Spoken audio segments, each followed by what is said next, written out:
Captain's log, Stardate 14. We're being pulled towards a hostile planet. I'm hoping that Scotty will be able to activate the backup control systems. God, I feel so vulnerable. Captain, I'm picking up some strange signals. Something about intergalactic oppressors, sir. Captain, intruders are approaching the bridge, sir. Who are you? I am the Minister Louis Farrakhan.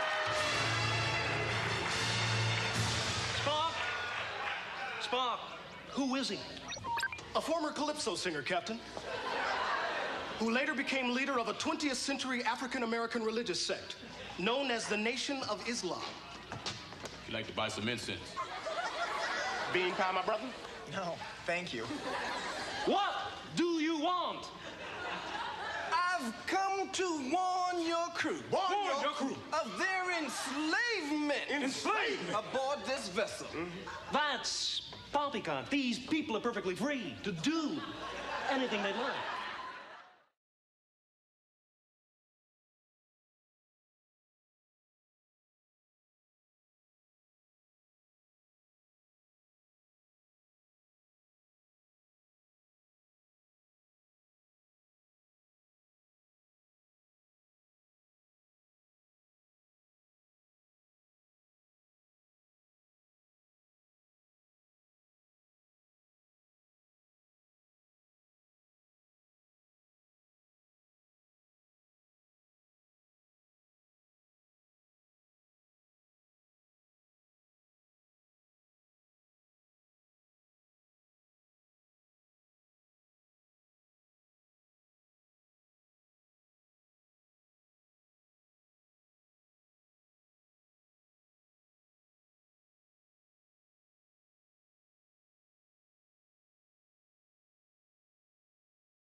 Now let's look at Noble Drew Ali.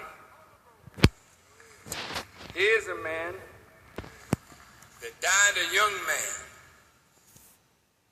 Noble Drew Ali.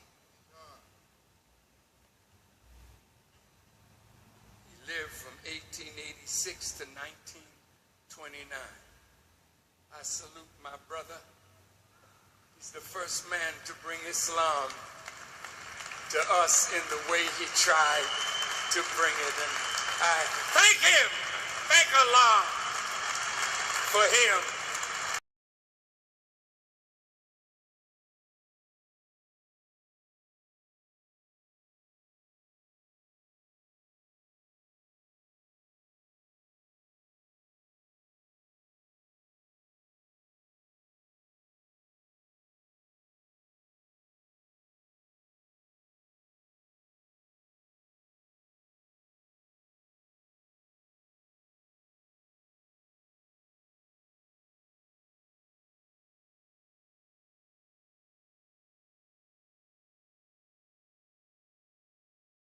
Moors is the name given to the Muslims from North Africa that invaded the Iberian Peninsula and brought Islam to Spain and Portugal and southern France. So he's calling us Moors, and he dressed his followers in the fez of the Muslim people of the East.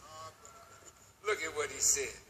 The Moors were enslaved by reducing their mentality to that of Negroes, blacks, and colored people. As a man thinketh, so is he. Moors, you sleep too much. Wake up and see the 7 bridges crossing in the sky. Can you see that you are a people? Not an organization. We are a people. We are a nation.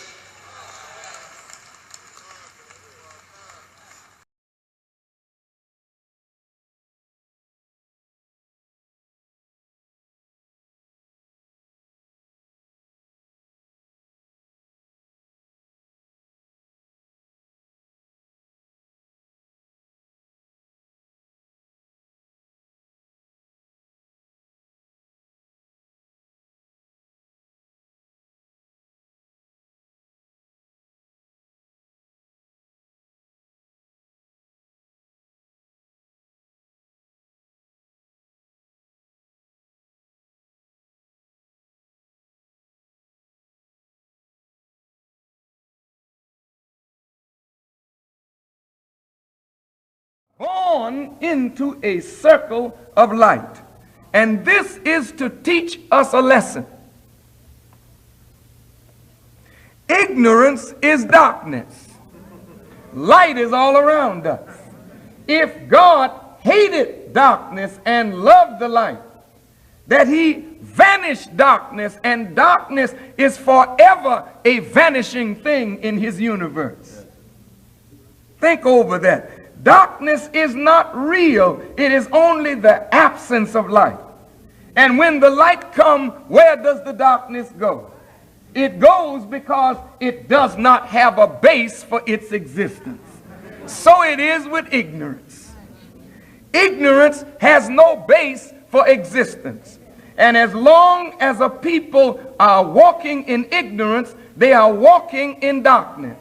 And when they walk in the darkness, they have no measurement for the time or for their life. For all measurement starts with man's relationship to light. And when you're not in the light, you have nothing by which to measure time. So time passes for the ignorant in a fleeting moment. How long have you tarried? The ignorant do not know, because they cannot tell time, because they are not walking in the light. So those who love God and those whom God has blessed with the light have a responsibility to vanish darkness, even as the stars and the moon and the sun vanish darkness. Men of knowledge, women of knowledge, men of understanding, women of understanding, men and women of wisdom have a sacred yoke around their neck. And that yoke is that you are bound to the light, bound to the principles of the light, and bound to the duty imposed upon those who bask in the light, and that is to lead those who walk in darkness into the marvelous light that you have discovered. If you don't lead others into the light, then God will hold you responsible. For him to whom much is given, much is required. And what man having a light would hide it under a bushel basket? That man having a light will put it on a hill. Why? Let your light so shine before men that they may what? Hear your talk? No. See your what? Your good works. For a man that has light and has no works is really in the dark and has deceived himself. You didn't hear me.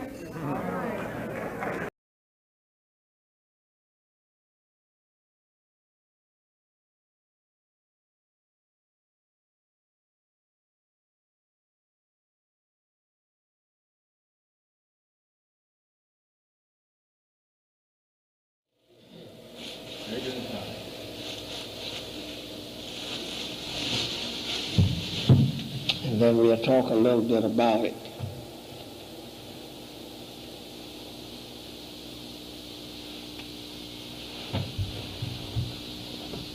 I don't want you to see my bald head. That's all right, you can laugh. I said it, but don't you say it.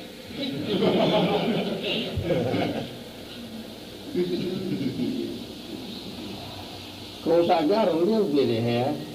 I ain't completely bald. Not like some people. I got a little bit.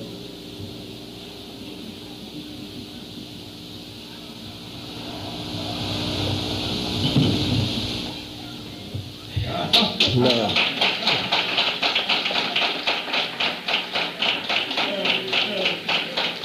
This one. How many seen these before? Good. Now this.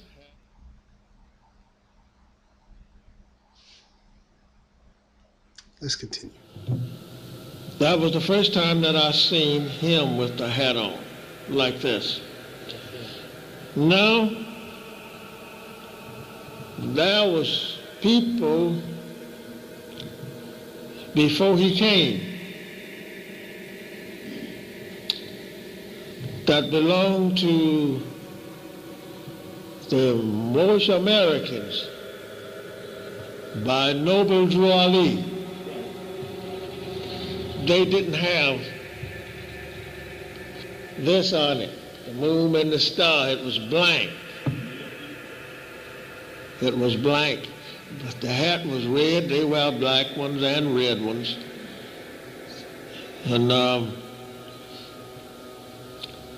the moon, I believe, on one of them, they didn't have it, but they would stamp literatures that they had to send out to people to come to their meeting. The moon was not on this side, it was on this side. So we asked Master Farad concerning Mr. WWlll. He was a good man.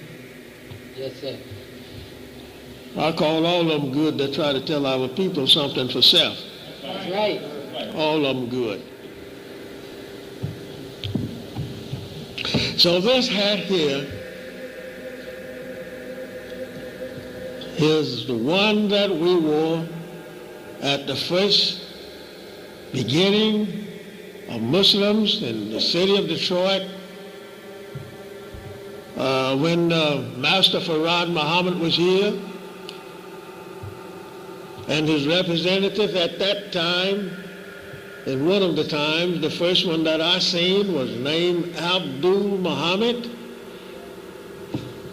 He wore one of these too. The messenger of Allah, he wore one, and you might see this picture sitting out there with it on. He had on one just like this, only the torso was longer.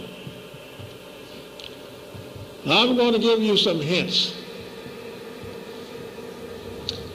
Some you might see don't have a tarsal on it, right? What is the meaning of the tarsal? What is the meaning of it? Hanging down. Well, I tell you, it means the same thing that it means when you are graduating from school.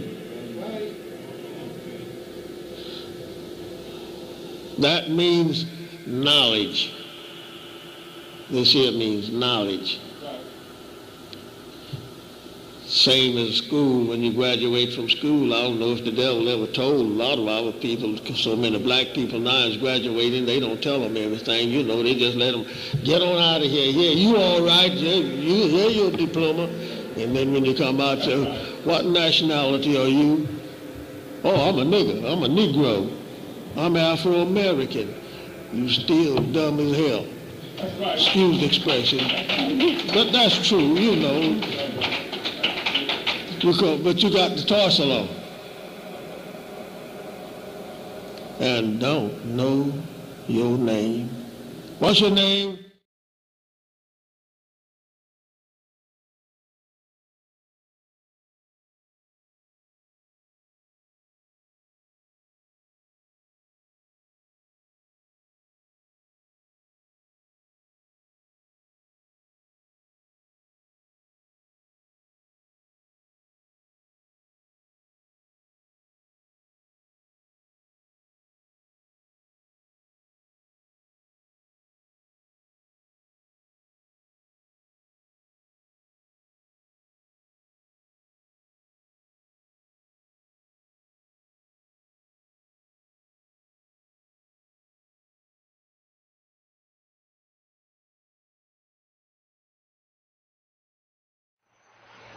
You know the book by S.N. Udam on called Black Nationalism? I know you must. I was with S.N. Udam in Nigeria last month. I wish you'd tell me about him. Who is he?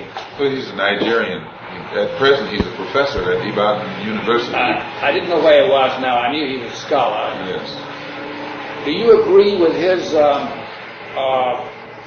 analysis that the black Muslim religion, Islam in America, has served as a concealed device to gratify the the American Negro's aspirations for white middle-class values? No, I don't think... he takes that view, you know. Yes, but I don't think that the objective of the American Negro is white middle-class values. Because what are white middle-class values? And what makes the whites who have these middle-class values have those values? Where did they get it? They didn't have these same values, 400 years, 500 years ago. Where did they get their value system that they now have attained to? And my contention is that if you trace it back, it was the people of the East who brought them out of the Dark Ages, who brought about the period of ushered in or initiated the atmosphere that brought into Europe the period known as the Renaissance or the reawakening of Europe. And this reawakening actually involved an era during which the people of Europe who were coming out of the Dark Ages were then adopting the value system of the people in the East, of the Oriental society, many of which they were exposed to for the first time during the Crusades. Well, these were African, Arab, Asian values. The only section of Europe that had a high value system during the Dark Ages were those on the Iberian Peninsula in the Spanish, Portuguese area, southern France. And that high state of culture existed there because Africans, known as Moors, had come there and brought it there. So,